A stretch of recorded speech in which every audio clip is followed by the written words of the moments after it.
ever try to play, but you're never gonna beat me. Look the other way, what I'm doing ain't easy. Bloody hands stained from the people who deceive me. Muddy hands break through the chains, go free me. Hey everybody, welcome back to Legion's streaming at Nerdz Cafe, our flagship store. And we had some very eager players here, both Playstester and Nancy, as well as AJ, our first ever Canadian champion. So right here, they're starting the game out here. We have a Nancy playing Dwarves, and it's the Bounty Dwarves. It's the unique burn version of Bounty Dwarves, as well as AJ here is playing with the Bounty bolstered Demon deck, featuring Serena Sada, the Exalted from Bountiful Harvest. And then Nancy has Viviana, the other Guardian from Bountiful Harvest. So both of these Bountiful Harvest cards are on display here.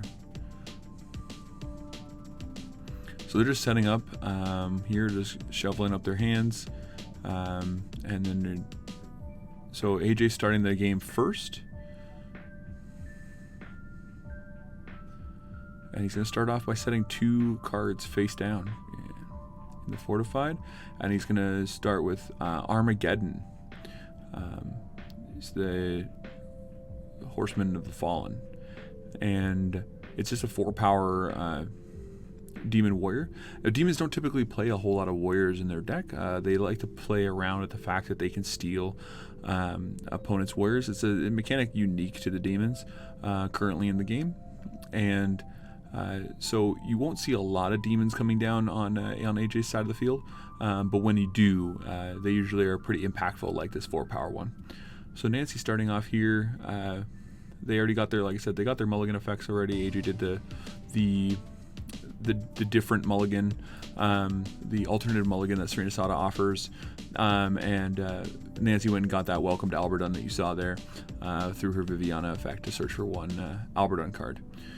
So she's now moving on to her turn here. She does her countdown by 1, and she set 2 fortified cards.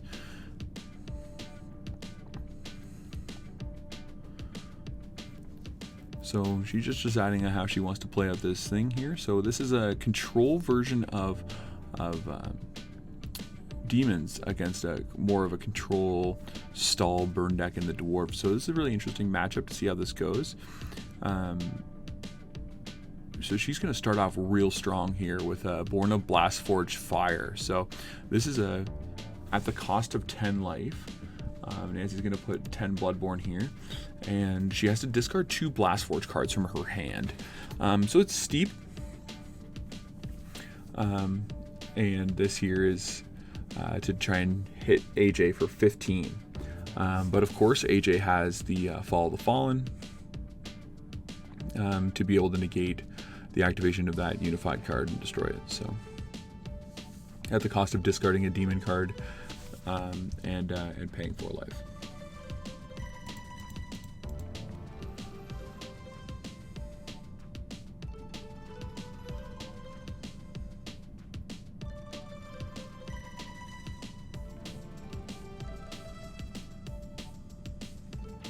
Nancy's just making sure that she pays her appropriate cost here. The Born of Blastforged Fire is pay Bloodborne 10, discard 2 Blastforged cards from her hand in order to play it. So then she just starts up here with a Sterala to add back that Keltor's explosive kit, which is awesome here.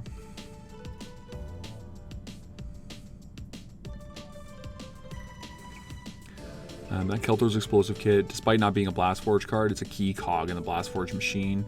It is something that lets her search her deck for Blastforge cards, and it's not only crucial in this version of the Dwarf deck because it can search for that all-powerful Born of Blastforge Fire, but it also is something that lets you utilize in other Dwarf decks to search for those key Blastforge pieces like the Into the Blastforge. So that's not something that she's playing in this deck, but that's more in the aggressive mid-range tempo deck that the Dwarfs can be built in. She's just trying to make a decision here of how she's gonna play out her cards here. We know for a fact that she has that Welcome to Alberdun in hand that she searched off of her Viviana, and we're just trying to figure out, or she's trying to figure out here what else she's got. She's got that Keltor's explosive kit, that it looks like she's going to activate here and pay 6 life for. So she pays 6 and searches. And she can search for any Blastforge card. So let's see if AJ has a response here, because he is playing control. He decides to let that go through.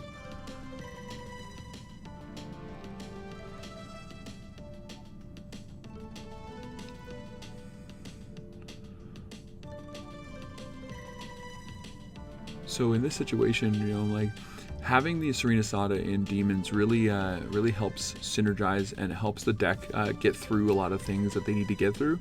But it appears that because of AJ's start, it wasn't necessarily that powerful to start. It seems like he didn't get the key pieces that he wanted, even though despite digging almost 16 cards on his opening turn.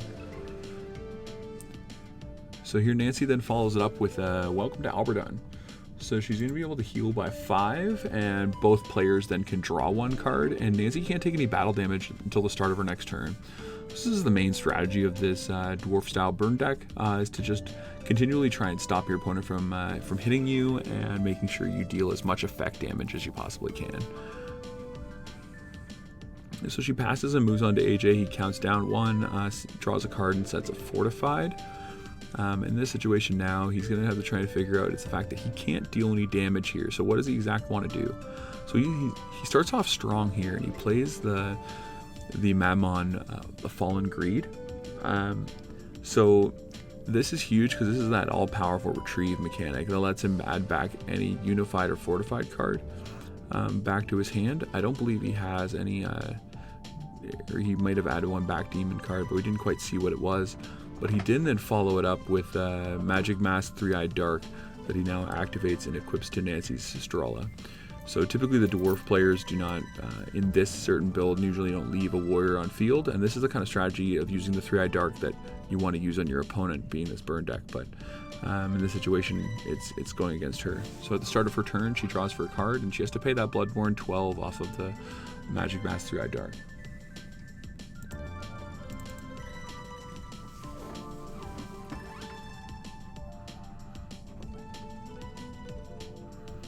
So you know, this dwarf deck's kind of getting a taste of his own medicine here. These masks come in so clutch when you're trying to gain that extra damage in on your opponent.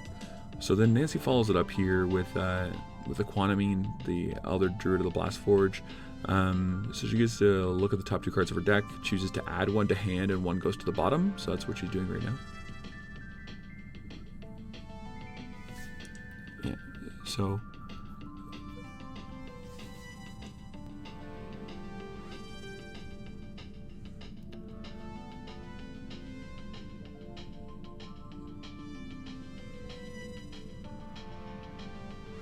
yeah, she's just explaining here to Nancy that when it comes to competitive play, and not like we're doing right now, but in competitive play, we always want to make sure that we set the hand down before using the wisdom, just to make sure that the cards you're wisdoming for don't end up getting mixed up with other cards in your hand. So it's an important point to point out. But once again, these are casual gameplay videos for all of you at home that are watching, that we just want to make sure that we supply all the best information we can for you.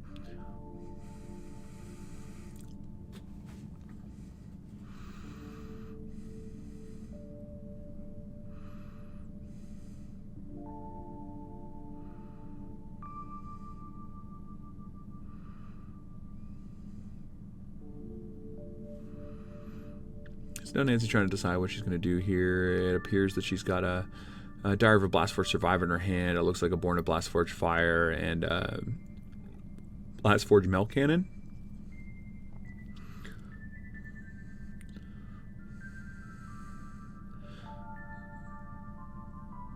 So one thing that she's really going to have to try and figure out is how she's going to get this mask off her guy now. So, yeah.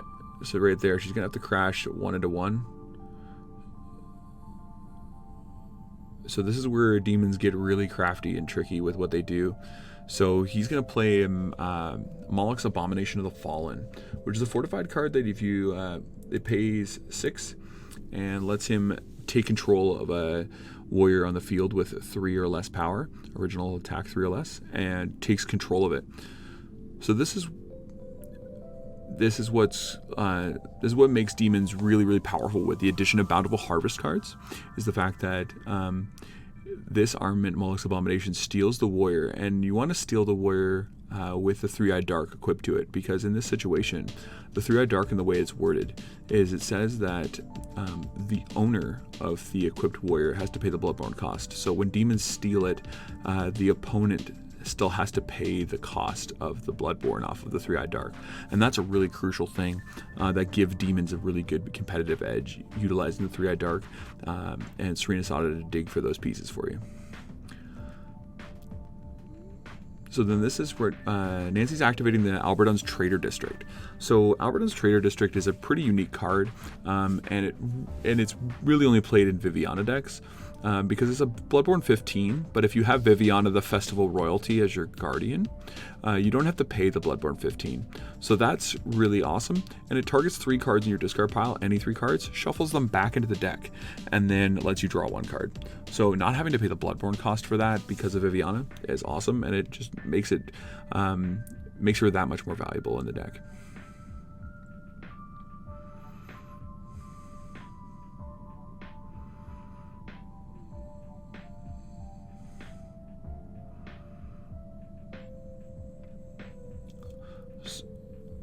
So on the Veil flip here, the Scorch Realm flips and it can take up to 2 warriors an opponent controls, take control of them. So in this situation, it flips and takes the Quantamine.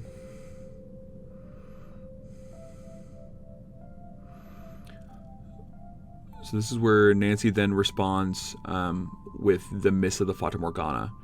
So it allows to target up to 3 cards in the...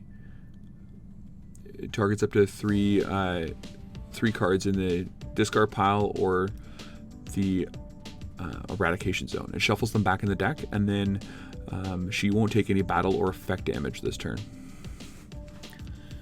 So AJ then has the Bodus' Hellblade. That's because he controls at least 1 warrior that was originally his opponent's. It lets him draw 1 card, an additional card, once per turn, just because he controls something that was not originally his. So much like the Welcome to Alberdon, Nancy's got that Miss of the Fata Morgana up, and it's gonna fog for the turn, so that way she doesn't take any damage. Once again, it's something that this particular orc deck, or this particular dwarf deck, really wants to do. So now, regardless of what AG decides to do here, he knows that 3-Eyed Dark is gonna ping Nancy for another 12 damage, because that's not a card like an effect damage. It's actually a Bloodborne cost, so she still has to pay that regardless. So that Miss just put up to allow it so he doesn't deal any physical damage to her. But we make sure that So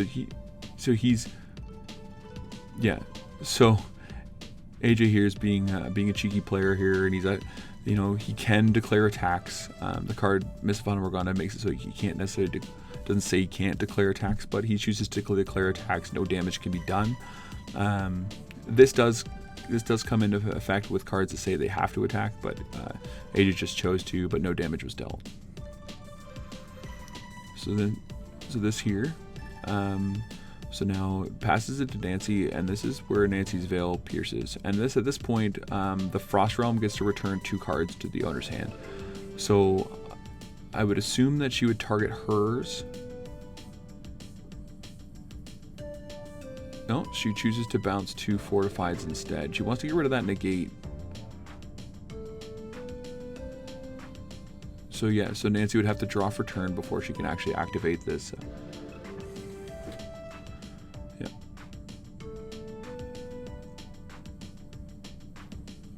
Yeah. Yeah, so she draws here, and then she has to pay the 12 off the Bloodborne from the 3-Eyed Dark.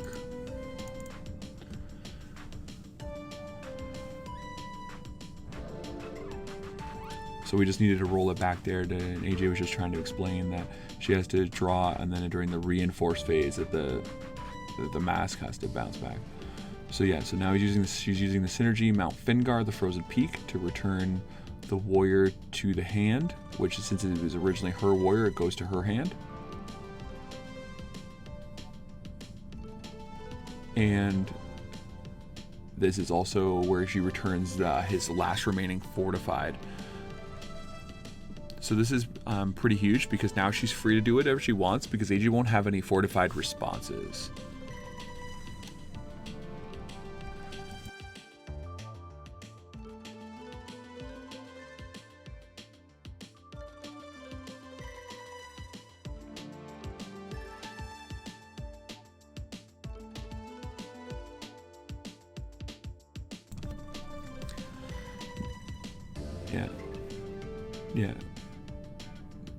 Yeah, so now they're just talking whether or not Nancy wants to put the 2 wolves in play off of the Mount Fingar. We just wanted to clarify that. She's opting not to bring in the Frost Wolves off the Mount Fingar, just because in this particular matchup, demons have the opportunity of stealing things, and giving the demons access to those Frost Wolves with Frostbite on AJ's next turn might prove to be a fatal decision. So she chose to opt to not manifest the Frost Wolves, and instead proceed with her turn of just using Fingar to bounce 2 things. This is where she really wants to try and push through some really powerful or sequential effects off of her unified cards, just because there's no fortified cards face down. So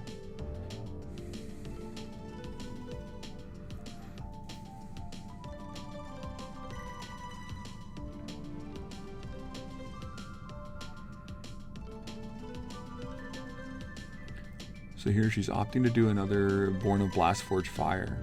So she's discarding a double melt cannon for the cost here, and it's going to put her up to 45 to hit AJ for 15.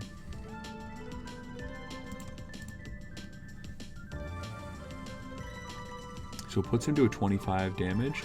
So she's still 20 points behind. So this is a difficult thing for her to try and get around.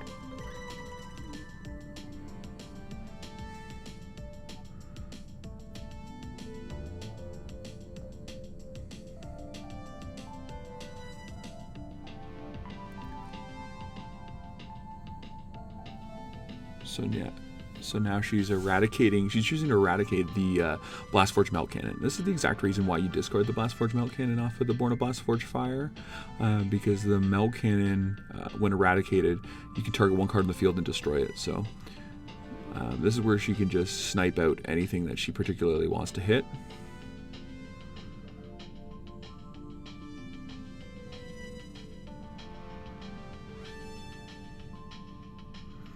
So now she's just trying to decide which target she wants to hit with the Melt Cannon.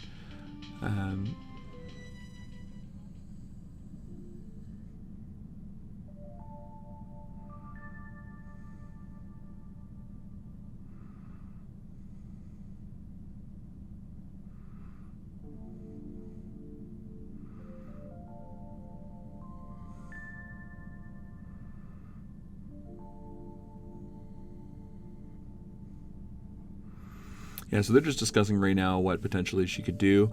In this situation, she's using they're just talking about what her potential targets could be. And the discussion here is that if Melt Cannon is eradicated to destroy a card, it should probably hit one of the demon cards, because now that Nancy has access to Quartz Heart, her warlord, she can target 1 warrior on the field, return it to the hand, so she can return Quantamine back to her hand. So she ultimately decides to use the Melt Cannon to eradicate and destroy the Armageddon, which is the 4-powered demon warrior on AJ's side of the field. So effectively, as you can see, dwarves have the ability to break boards in a unique way compared to undead, with all the bounce and destruction effects here. So she's electing to eradicate another Blastforge Melt Cannon and destroy the Mammon. So she's getting rid of the demon warriors on the field that she might want to deal with, or might not want to deal with. So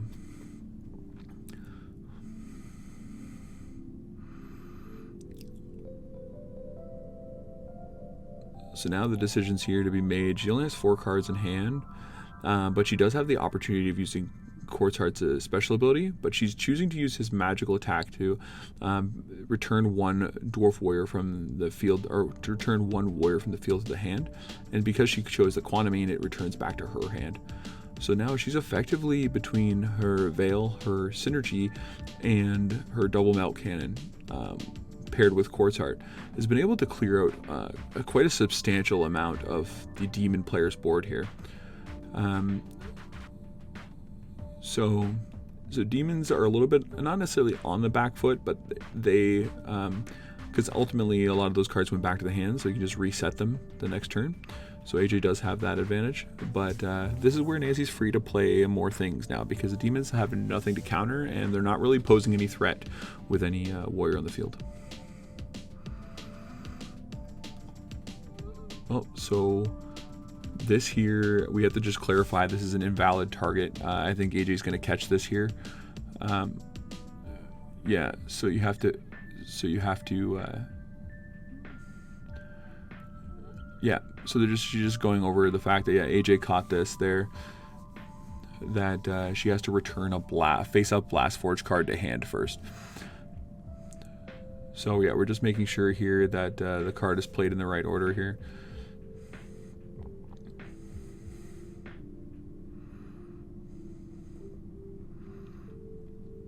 So this is where it's just a matter of timing the right cards here. So I believe she's going to play the Quantumine, that, yeah, the one that she bounced back to her hand, she's going to conscript for her turn and gets the Wisdom.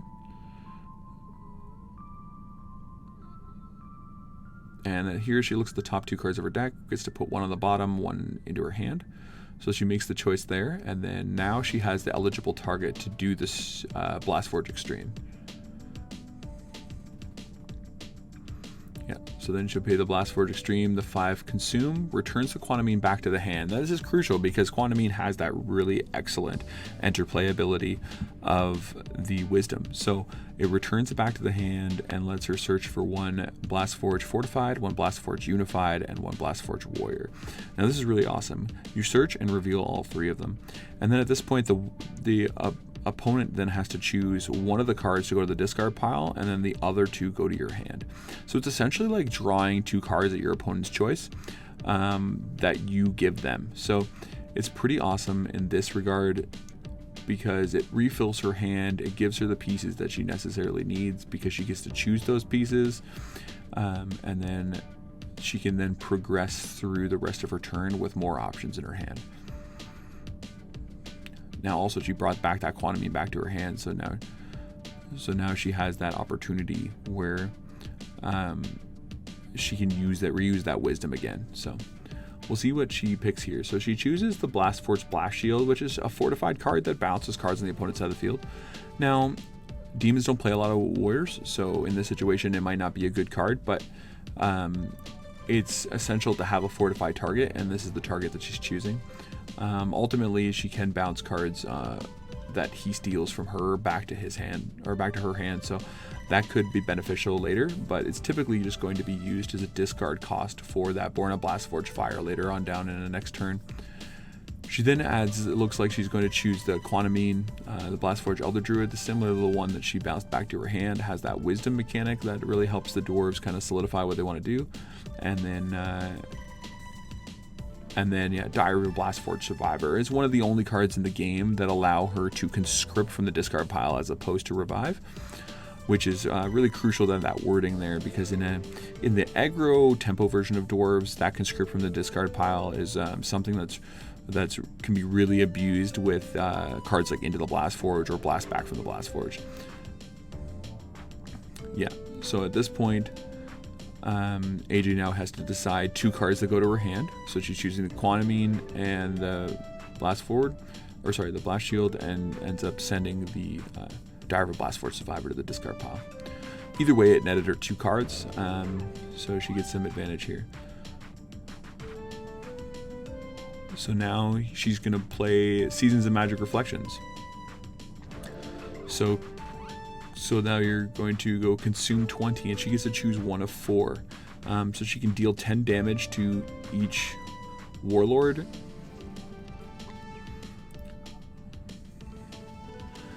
I think that's the option she's going to choose. Typically, that's the option she needs to choose in this strategy. Yeah, so she's opting to deal 10 damage to both players.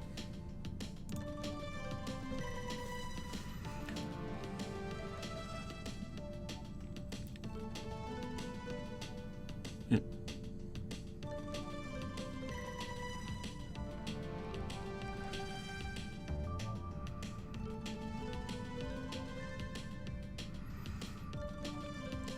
So only at the cost of 20 consume, dealing 10 damage to both players. It does put Nancy in a situation where now she's, with Quartzheart having a damage counter max of 70, puts her within 15 damage of her own death. But at this point, she just needs to push damage, and that additional 10 was needed to hit the demon player. So now it's a matter of she's got to figure out how she's going to resolve the rest of her turn here, because she has nothing that's preventing him from dealing damage back to her. So she might need to use Quartzheart's special ability here. To dig for some cards, and then use Viviana to be able to dig further. So we'll see what she decides to do here. In this situation, that would probably be their best play line, without really knowing full knowledge of what's in her hand right now.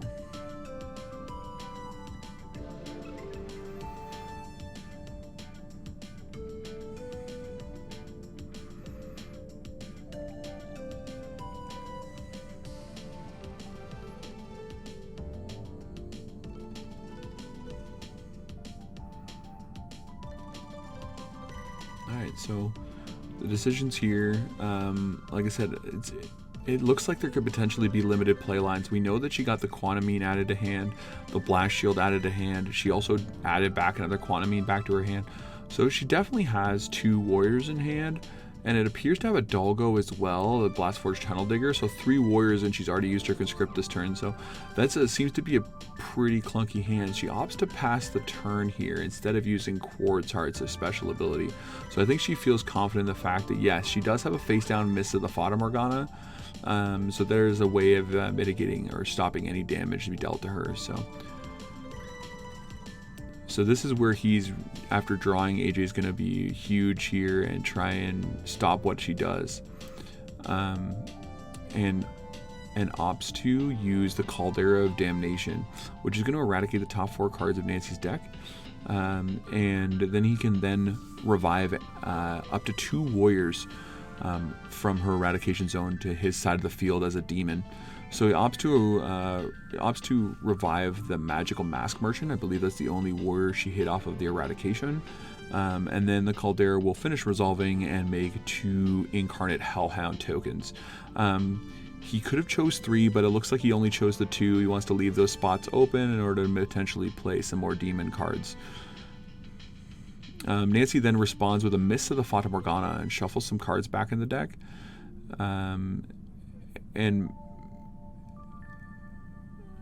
And so now she's just, So now she's just trying to decide what she wants to do, and I think optimally that she wants to select the cards in the eradication zone, because Miss of the Fata Morgana can shuffle back cards in the discard pile as well as cards in the eradication zone. So she opts to shuffle cards like her Twilight Gardens, Welcome to Alberdun, and Born of Blastforged Fire. Yeah, so she's shuffling those 3 cards back, and then it makes it so she cannot take any damage now, thanks to the Miss of the Fata Morgana. So AJ's just saying that since he controls a warrior that was originally her opponent's, he has the Bodis' Hellblade, so he can now draw a card. So he drawed an additional card here. These are the beneficial parts of having demons possess things. He then sets 3 fortified cards and equips the mask, the Magic Mask 3-Eyed Dark, to the Magic Mask Merchant. And I think the reason why he does this here is, like we went over earlier, because the owner of the equipped card ends up paying the Bloodborne cost. So he equips the mask to the merchant, making it so Nancy's going to have to pay 12 life. And then he conscripts for turn the lower fallen demon imp, which has plunder. So that's that Legion's unique mechanic, where you offer the deck to the opponent cuts it, and you draw from wherever they cut it to, like a random draw from the middle of the deck.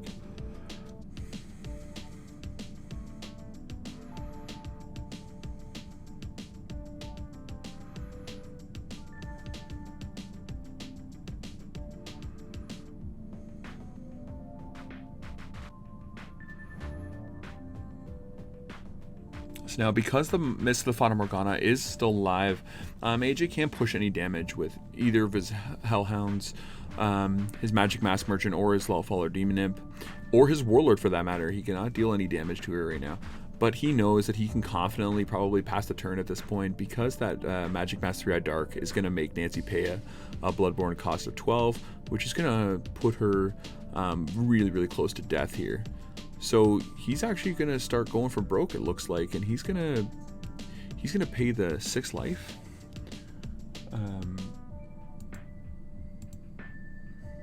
Oh wait, sorry. Pays the 4 life, I believe, for the Volok's Document of the Legions, or Document of the Damned, and he has to discard 2 cards as well, to go search his deck for any Demon Unified or Fortified card and adds it to hand. So this is typically the card you want to see in your opening hand as a Demon player, especially if you're leaning heavily into cards like their Exalted End of Days, because it is a card that can search for the End of Days. So even though End of Days is a 1-of in the deck, because it's Exalted, adding 3 other copies of that in terms of having the Volok's Document of the Damned essentially give you 3 more copies of End of Days. And this is exactly what you see AJ do here, is go and grab that End of Days, because in this situation it puts her in a really bad spot.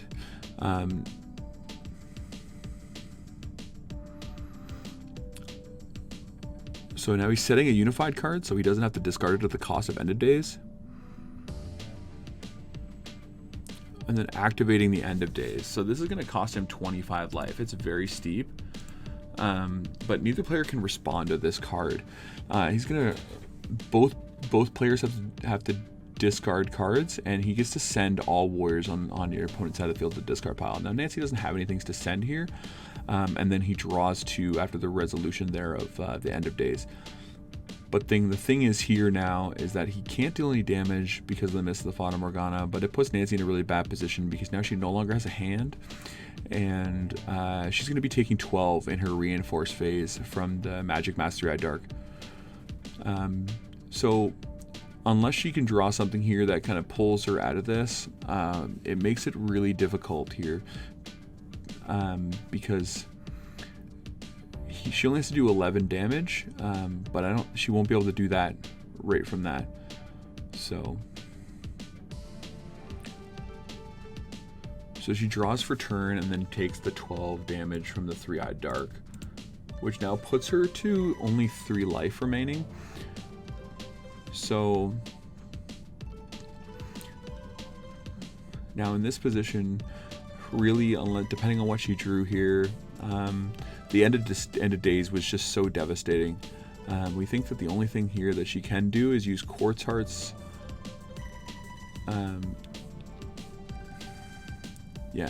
if she uses Quartz Heart's special ability here, will cost her 2 life, which puts her 1 from death, to be able to look at the top 5 cards, rearrange them in any order she wants, and then she can draw a card. She has that opportunity there, and then using Viviana to be able to search 2 like she could have last turn. This might be the only other option she has to do. But now she's just contemplating that, she can hit that warrior for 4 to get rid of the mask. Yeah, that's what she's opting to do here. She's going to hit the Magic Mask Merchant for 4 damage from Quartz Heart.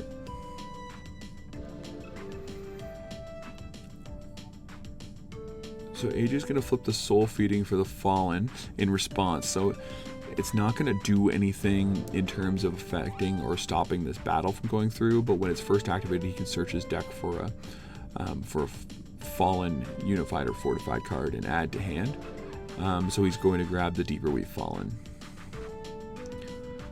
So now the attack goes through, it destroys the Magic Mask Merchant, And she's now going to be able to get the Magic Mask Merchant's Perish effect of searching her deck for a Magic Mask, and adds it to hand.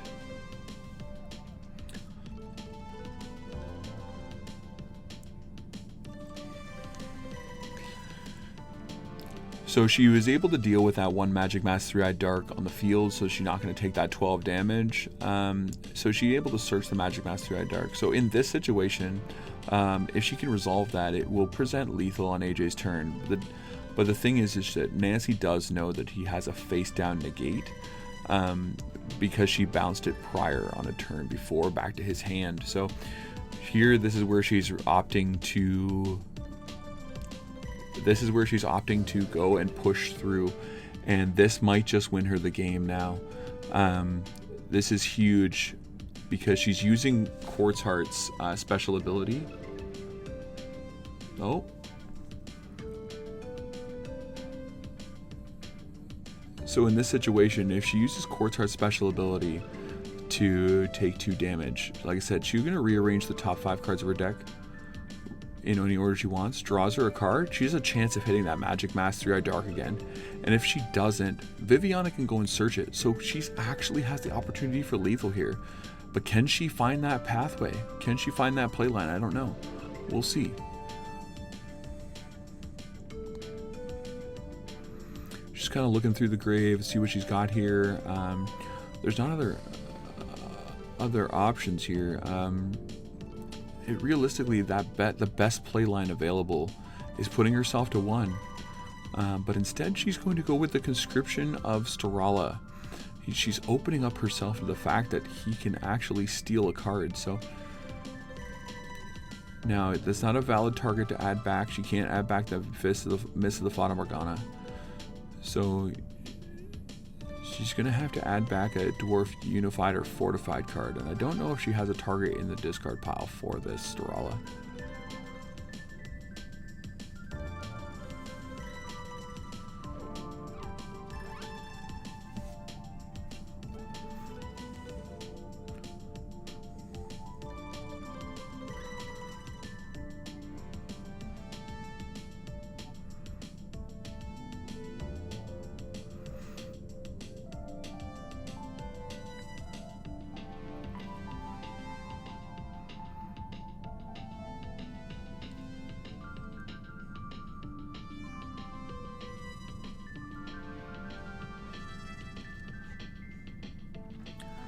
So here she ended up adding a Diary of a Blastforged Survivor, which to me is kind of a question mark because you can't activate it because it does Bloodborne 4, which will kill her.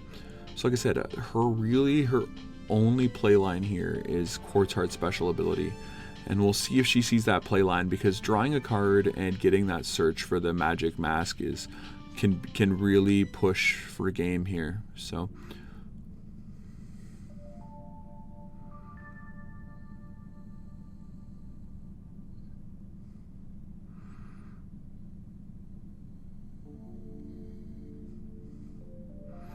she's gonna attempt to activate the Magic Mask 3-Eyed Dark here, and AJ's paying 4 life here,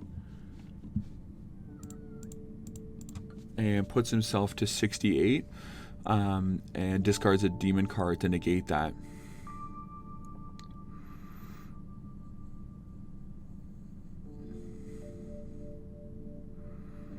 And he discarded the Deeper We've Fallen to let him draw a card when it's discarded.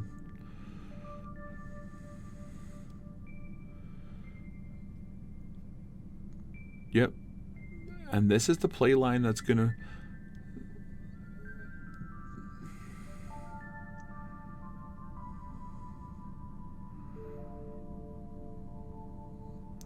So she looks at the top 5 cards of her deck, rearranges them any order she wants, and then draws a card. So right here, if she hits the Magic Mask 3-Eyed Dark, she just wins the game. But either way, like I said, we've talked about it already, that play line of potentially just getting it from Viviana. So it'd be interesting to see. We can't quite see what these top 5 cards are, but you know, she is a playtester in the game. She might not see that play line. She's relatively new to this style of deck. So we're just going through and just seeing what she comes up with here. It's always good to have a different viewpoint on all the cards and see what we see here.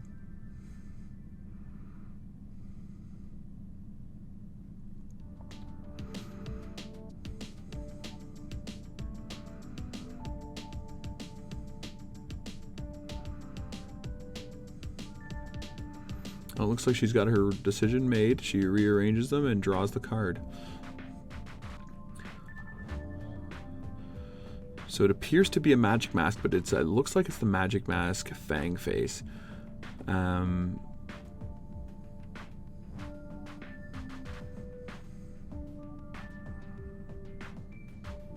So the magic mask Fang face is a fortified card. She can't activate it. So we're gonna check this right now just to make sure that it's being cast appropriately.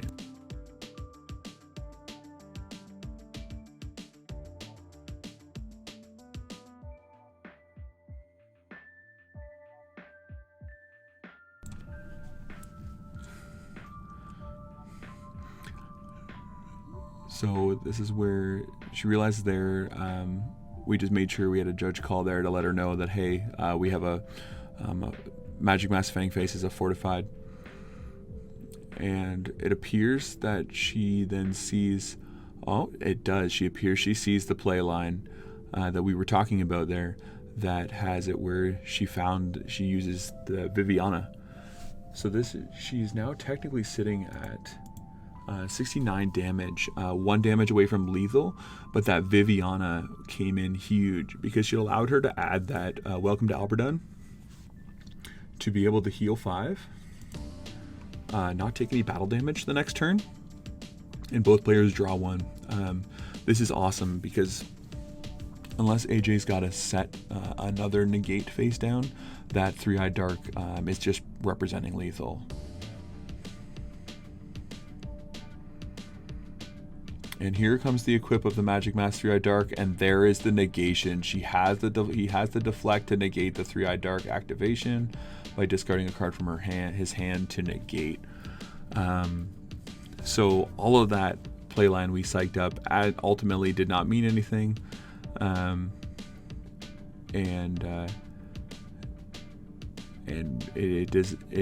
it ends up fizzling out anyways. But luckily she was able to heal 5 life, not take any battle damage from that Welcome to Alberdun, and maybe gives her an opportunity to try and push back now. Maybe it buys her a turn at least.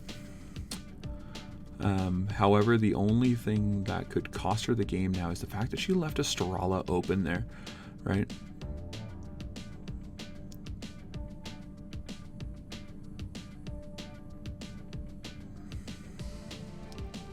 Oh, okay. So we had a miscommunication there about she thought that he was passing the turn. It turns out no.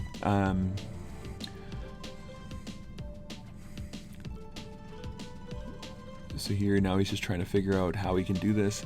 But like I was saying before, she left herself a little exposed here. Yeah, she can't take any battle damage, but that Storala is sitting out there ripe for the picking as a demon player who likes to corrupt things. So essentially AJ, if he had the 3-Eyed Dark himself, he would steal the Storala and then right here. So he has the Grutus Hunger that steals the Storala. That's exactly what I was mentioning. Yeah. So steals the Storala here, and now has the opportunity to, if he has a 3-Eyed Dark of his own, he can just equip it to the Storala, pass the turn, and that's game for AJ. So it'd be interesting to see what he comes up with here. It doesn't appear that he has it. Otherwise, he probably would have just slammed it down on the table at this point. He can't do any battle damage, so he's kind of just in a situation where it just they're at a stalemate right now. Now Nancy does have that opportunity of having that Fang face face down, and AJ is aware of that, but that Fang face can equip to a warrior on his side of the field. Now this is where she would just equip to one of his warriors, but she also wants to wait patiently here because demons do have the opportunity of having an immense amount of sack outlets, and they can sack some of their warriors off, sacrifice them, and make it so those masks just fall off, right? So we got to make sure that she chooses the correct time to use the magic mask Fang Face. And for those of you who don't know what Fang Face does, it equips to the warrior and it makes that warrior have to attack. In this situation, she can't take any battle damage thanks to the Welcome to Alberdun that's represented there at the top of the board state. But the Fang Face makes it so if the warrior were to be destroyed by battle, then the player that has the Fang Face equipped has to pay Bloodborne 6 and discard 2 cards, which Bloodborne 6 puts him only to 1 life remaining. So that could be pretty huge. So once again, AJ, just for fun and jokes, he's saying, I'm going to attack for all my guys, but none of them do any damage because thanks to the Welcome of Alberdun.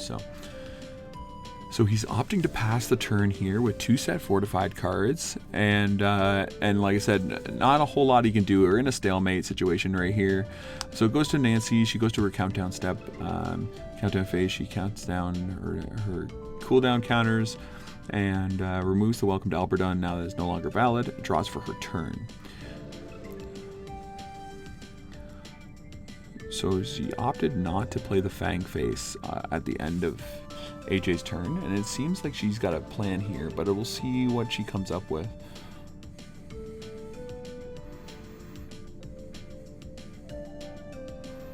We know that she has the Diary of a Blastforge Survivor in her hand because she retrieved that last turn with the Storala, but it doesn't really help her in this situation unless she has another Blastforge card in her hand, because she can afford to pay the 4 life since she's at 64.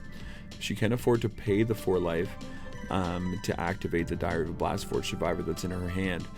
And that is a cost. You have to discard another Blastforge card, but if she does have that in hand, she can use it. And then conscript a Blastforge Warrior from her discard pile. And that Blastforge Warrior could be one of her Wisdom guys, either Quantamine or a Storala or Stokefrost. I think she has a Quantamine in there.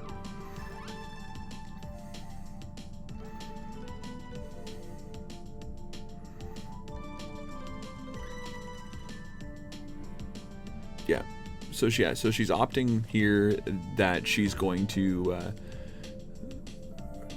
use Quartz Heart's magical attack, Arcane Rune Pulse, and that's the one where you can target one warrior in the field, return the targeted warrior to the owner's hand. So that's exactly what she did there. She targeted her Storala that was on his side of the field and returned it back to her hand. So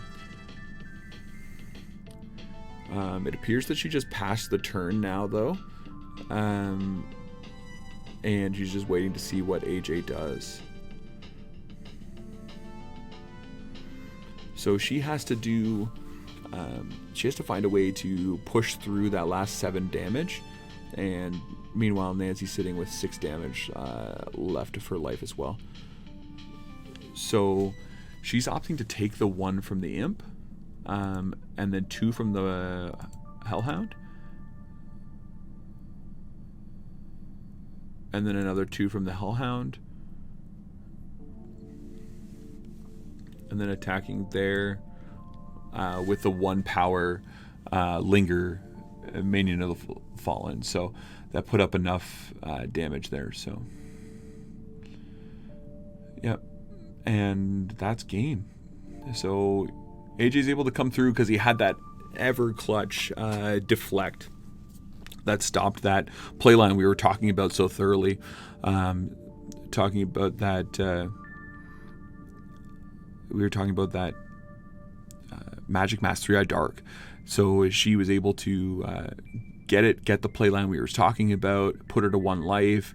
It was one of those bang bang plays that could have happened and swung in her favor, but AJ had that clutch deflect, that Bounty Realm deflect that's pesky, and it comes in big, and it came in big there and won him the game. So and that's it, guys. That's Demons ended up stealing that one, just squeaked it out. Our community champion beats one of our playtesters. So overall, it was a great game to watch, a great game to commentate. Hopefully, you guys are learning some from watching some of these games, and just seeing some different playstyles, and really getting a chance to see what Bountiful Harvest had to offer the game as a whole, as we gear up towards our Frontiers release. So, anyways, guys, thanks for tuning in. Thanks for watching from Nerdz Cafe, and getting some Legions gameplay in. And see you guys in the next one.